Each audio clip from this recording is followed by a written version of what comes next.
Hello, I Sing subscribers, family. It's Danash Bennett again, and we're here finally with Nelson. Let me make sure I say your last name right. Is it Beato? Beato.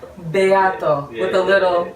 Well, you say it because you say it right. Say Beato. It. Beato. People, it's spelled B-E-A-T-O, as hopefully some of you guys read in the article. And it just so happened he's actually really smart because we've been trying to set this interview up. And it actually worked out. We ended up working together today. Right. So as I said, we're here at the Universal lot. We're working on The Voice today, which we both worked done together before. And you've met some of my Voice family. But today's all about Nelson. And so thank you for taking the time. We're on lunch break and we got to be on stage in like 30 minutes. So we're going to fly through this. Right. How are you doing? I'm doing good. Are you relaxed now? Good to see you, yes. I know. Yes. So you've been on the road.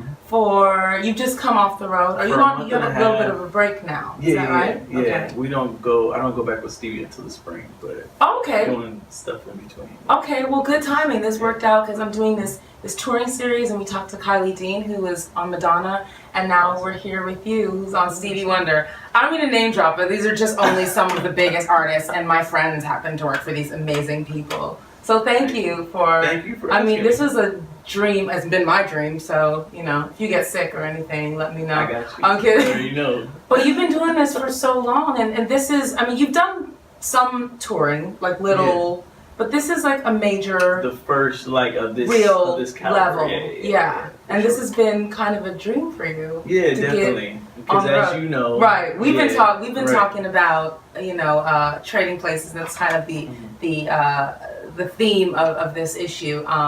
I've been wanting to get off the road, and he's been wanting to get on. So we've been talking about, he's like, call me, if you hear something. And I'm like, all right, well, help me get my reel together because I want to stay home. So it's happening, guys. It's happening. What's your earliest memory as a singer? I know you went to Oakwood and you went to school, but how did it begin for you? It started, I was 4 or 5 years old in church. And during children's story, they would Jesus loves little children. Yeah. So they used to have a different child sing. Every time. Oh, we didn't have that. Every time we went. It was always in our church. It was always some old, somebody singing. Well, when I was 6, I thought maybe 30 or 40 was old, but it's not. So you guys actually used to sing it as kids. Yeah. That's amazing. So they had me sing it one week. And that's when everyone kind of discovered that I can sing or hold the tone. And then every Sabbath after that, they had me sing it. And I was super shy as a kid. So I used to run to the bathroom and hide. Aww, yes. But I'm glad they pushed me because I wouldn't have, pursued it or fell in love with it. And so was church your sort of your training ground, bringing you up? As it is for me and for so many other vocalists. Yeah. And then you went and decided, so I started reading your bio that you discovered you had this talent and everyone started supporting you, and then at some point you were like, I think I'm gonna do this and take it seriously, and then you went to college and studied music as well. Yes, I went to Oakwood and studied business marketing as well as vocal performance. And pedagogy. Throw that word out. I didn't know that. I didn't know that. Because we've been working on some, talking about some stuff and a lot of industry stuff, and just working here in LA as opposed to on the road. And I did not know that you had all that. Well, I can't wait to see that part of your life take off. But first things first, we're touring and we're living the dream. I've read your resume. It's ridiculous. I like when people name drop. Because it's like this thing where they're kind of shy, but it's not really boasting, it's actual fact. Nelson Beato has actually worked with all of these artists. So why don't you just drop a few names? Go ahead, do it. I'm trying to, from the top of my head. Do it. Don't let me get it out. From the old school, the Patti LaBelle, Smokey Robinson, Lionel Richie, Earth, Wind & Fire. You're so young to be working with the vets, the people that we grew up with. Is that intimidating? Not at this point in my career, but it was. I had to get comfortable with myself and my gift. Right. But it definitely was an honor and a privilege, to work with these people that I've grown up with and I've learned from. Yeah, absolutely. And, absolutely. I couldn't imagine. I mean, I couldn't even. Let me see. I don't even know if I've worked. A lot of my resume. You work with everybody. Well, I've worked with a lot of pop, like newer. Like I haven't worked with. I don't have that in my resume. I don't. Like those are the dream gigs. So let's switch shoes. I mean, I'm a size. Let's do it. I'm a men's 8. I don't know what you're working with, but let's do it because that's where I want to be. So how did you actually get to work? Like, who brought you into the game? How? So when I was at Oakwood, I was, as you know, music is really big there. Yes. So, for those of you who don't know, Oakwood, it used to be Oakwood College, now it's Oakwood University. It's in Alabama, and it's a Seventh-day Adventist. We're both Sevies. We call them ourselves Sevies. Post-secondary institution, but music is huge, and some of the most gifted artists have come from there. Take 6. Yeah. Say it out loud. Take 6. Take 6. Yeah. McKnight. Yeah, absolutely. Yeah. So yeah, I was the music coordinator for the school, and we do a compilation album every year. Oh, nice. And it's generally the students that are currently at the school. But I decided the year that I was there that I wanted to do a double compilation album with the current students and then alumnus. Right. So I had Take 6 and Mervyn Warren and stuff like that. Crazy. So made a lot of connections. And when I got back to LA, Mervyn Warren was like, I want to bring you in on some sessions. So I met a lot of the heavy hitter, session singers that, then, and ever since it's, been kind of progressing and growing. It's amazing because, there's no real way to get into this industry. I mean, of course, if someone brings you in, if you're good, and, a lot of people are like, how do you get in, and where are the auditions, and where are the gigs, and sometimes it isn't. But when you're talented and you're in the right place at the right time, doing the right thing, and you have great character and you do great work, people will call you. They'll open. And you're actually from LA. You're born and raised. Orange County, Riverside, LA. Right. Yeah. So this is already home. So it's not like you have to pack up so a Honda Civic a little easier. Yeah, but you still put in your work. You studied. You got a lot of and singers. Then you don't want to go back home. Right? No. After let me keep it going forward and build something for myself. So yeah.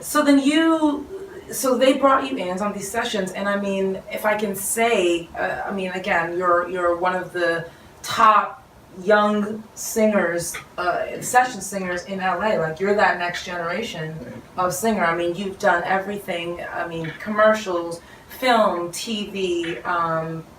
For those of you Glee fans, or anyone who's watched Glee, he was one of the warblers on Glee, and I mean, you've done it all. How was this part of the vision that you had for yourself, for your career? It wasn't, but I didn't have a clear vision. I've always known that God gave me a gift, and that I was to use this to, bless others or make a difference or spread positivity, even outside of the church. Like, I knew that my ministry was in the secular realm. Absolutely. And to just be a light and a positive energy to people.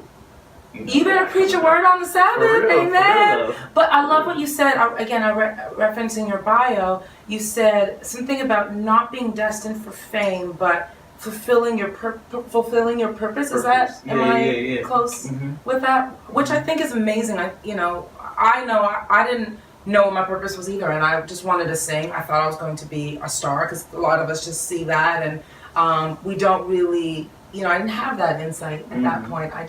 But thank God I eventually, through my own path, came to realize that, I do have a gift, and I do have a purpose in this, and I just want to fulfill that purpose and help and do as much as I can and help as many people along the way. So you've kind of, like I said, you've done it all here in LA, and is it are you bored? I did start getting bored, because it becomes mechanical. You do the shows, you get on camera.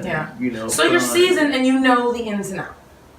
How is it? What is the typical working life for a working singer? And the reason I want to talk about this here is because I want to contrast it with your touring experience. Okay. Yeah. You mean as a just like for instance on camera? Well, because I think my thing is I've had this consistent lifestyle of touring for almost 20 years off and on, but that's what I know. I know the road, I know the touring world, I know the live performance world.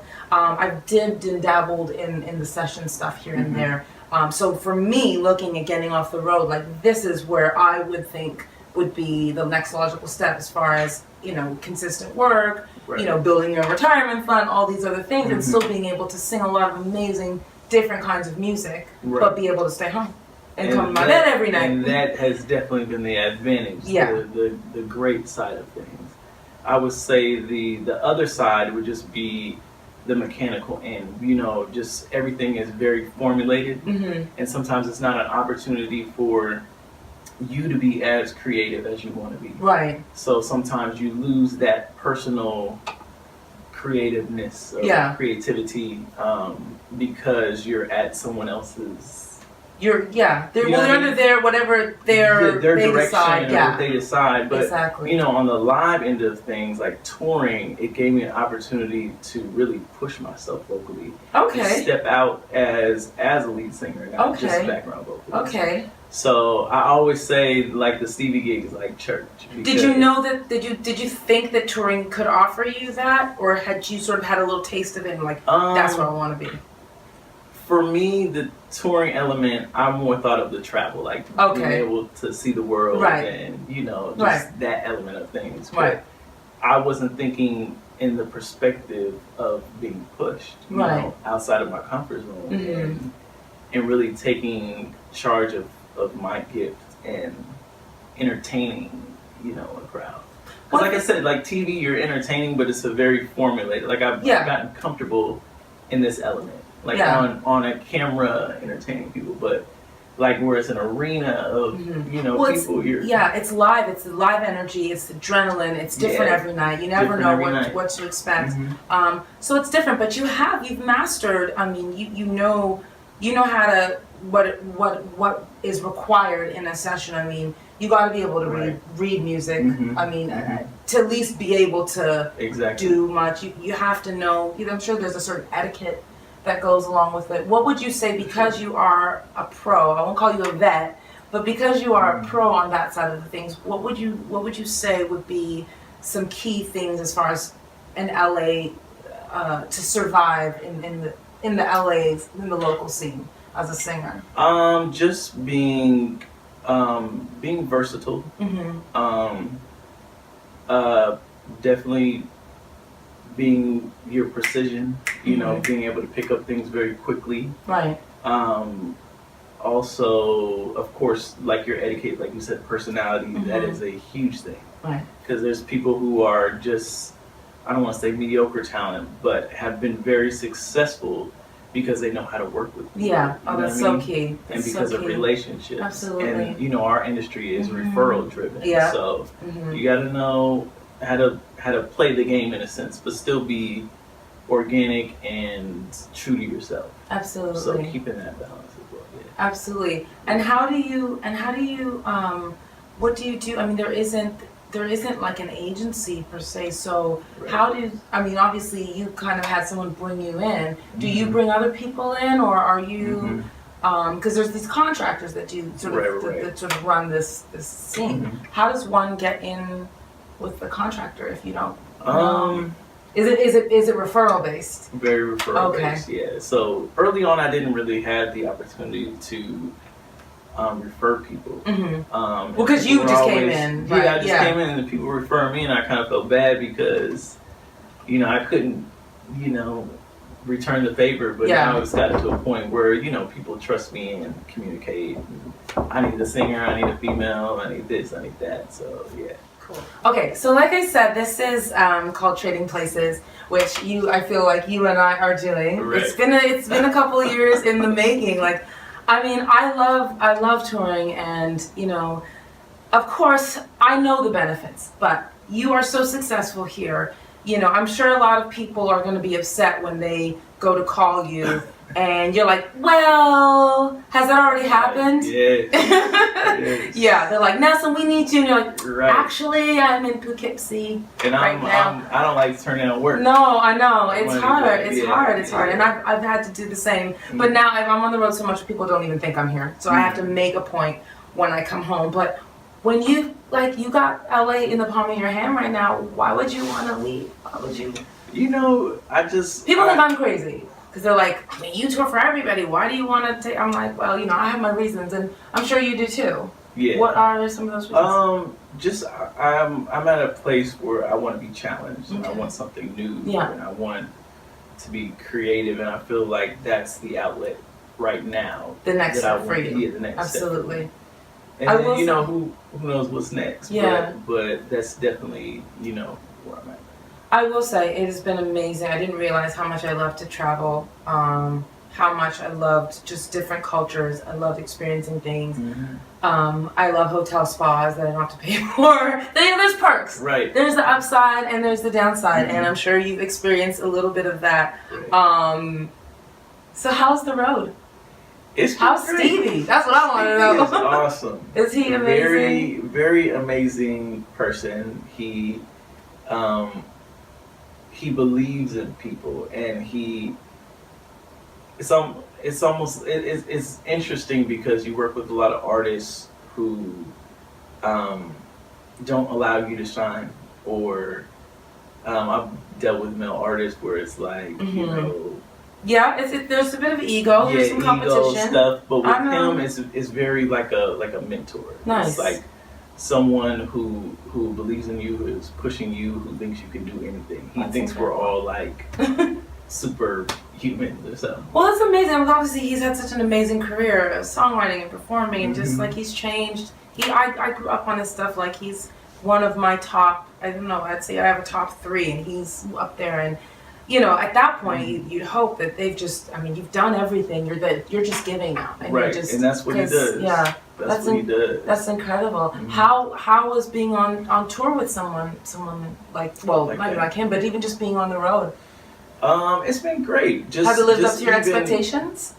Yes, for sure. Especially this experience in particular, because it's a lot of the best musicians, around, and some amazing singers, mm-hmm. And just the connections that I've made, and also the family that you built, is irreplaceable. So it really is. It's like your aunties and your big brothers and sisters. Right. Seriously. And you may not all. It's not always a big party and everyone getting along. Sometimes you're like, I'll be in my room. Yeah. Right. Absolutely. But just like a family. Yeah. You have your dysfunctions and you have your moments of just love and peace and togetherness. So I was fortunate to see him do the last show in December here at the Staples Center. Nice. The toy.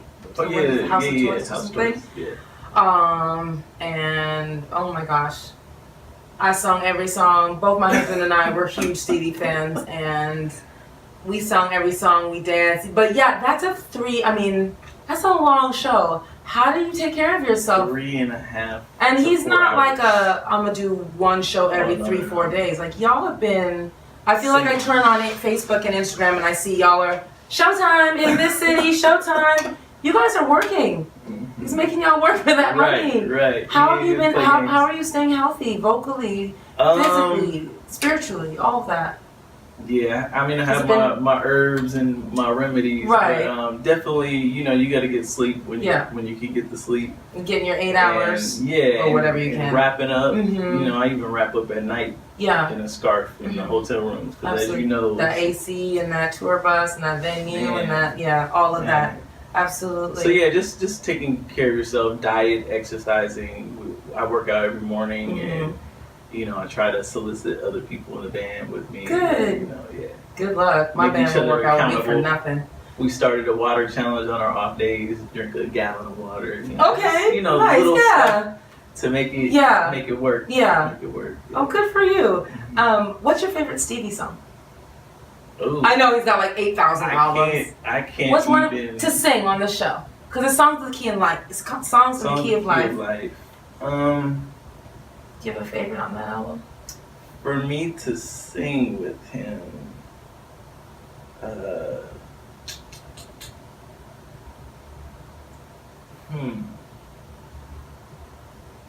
I like the very first title song, "Love's in Need." Love's in Need, to Love Today. and the message is pretty powerful. I sing Saturn with him, which is a you do a really beautiful song, and just the lyrics. Love that song. Love that song. Yeah, and is that just one of my favorite to hear him sing is If It's Magic. If It's Magic. Ooh, I love that album. It's and I mean, I feel like every night you're stepping on stage, you're just like crazy? Everybody's living vicariously through you. Just so you know, you're carrying the weight of the world of the vocal singer world on your shoulder. Are you out of sight, out of mind when you're on the road? How much time do you spend reaching back to home and maintaining your business relationships? Is it just pretty much when they call you and find you're missing? Or do you... Initially, I was out of sight, out of mind. Yeah.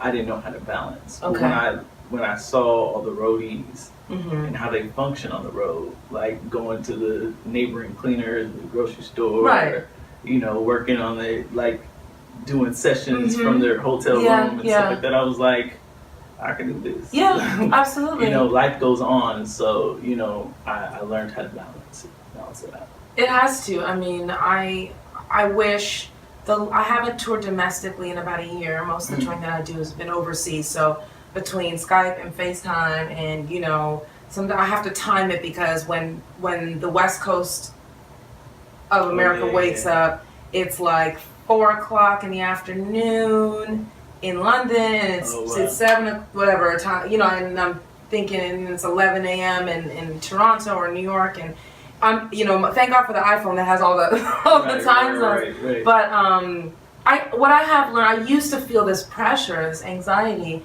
of, oh my gosh, I'm gone. But I do what I can do. I've learned to take full advantage of my circle, my environment on tour. Right. And so I started teaching workshops and doing That's just awesome. writing and finding studios to record and jam sessions on the road, and just to really absorb a different energy. I think that's the best way. Of course, letting people know when you're leaving, when you're back, because that's important. That's very important. As you are back now, and we're here working together. That's good. And so you're home until you don't go back until the spring. With Stevie. Where are you guys? Situations, Yeah, other things. Yeah, but Songs in the Key of Life will be ending this year. Oh, okay, and he's gonna do something different. And then he's gonna take in the States. In the States, okay. And then he's gonna do that internationally, and then he plans to tour other albums. Are you guys going to the UK? Because when I went to the show, all my friends in the UK were like, "Is he coming here?" I know. And actually, there was a scare because we were on tour last year, and there was a scare that I guess people thought he was gonna come over there. But they're all home now, so hopefully you guys will. Yeah, I'm sure you'll be in London probably a couple of nights. That's amazing. So what's next? So I'm excited. So what's next? Currently working on my project. Of course. It's about time. Right. We have some other business that we will reveal in due time, but that we're working on. Stay I'm glad tuned. we're gonna have to have some meetings soon about that. Right. Because January is gonna come in. Right. We got to get it going. Exactly. And you're also part of the subcommittee for the union. For SAG-AFTRA is our union here for recording and all kinds of things. And so you've taken a step in that direction too. Yes. So trying to make changes in contracts and just make a difference in the community. So Giving back. It's like a young. Trying. I don't know. You're just on the right path. I'm trying to. You're blessed and highly favored and super gifted and gorgeous. I told you he's gorgeous. And I love you to death. Thank you so much for taking time. I appreciate you. Please let us know where we can just keep in touch with you. Your website is NelsonBeato.com. Beato.com. Are you on Twitter, Facebook? Instagram. Nelson Beato. And Nelson Beato. Facebook, Nelson Beato. Yeah. Under my name. And you may see us on The Voice, I don't know, way in the background or something. Thank you so much for sitting with us. We got to go to wardrobe. But it's been amazing catching up with you. It's a beautiful Sabbath day. And we'll see you guys next time with another singer on another tour. I can't promise you where we'll be coming from, but we'll bring you something.